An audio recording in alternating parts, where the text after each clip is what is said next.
حافظ میگه اگر آن ترک شیرازی به دست آرد دل ما را، به خال هندویش بخشم سمرقند و بخارا را.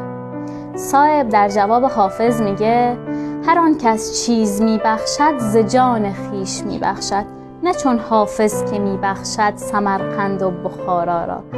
اگر آن ترک شیرازی به دست آرد دل ما را، به خال هندویش بخشم سر و دست و تن و پا را.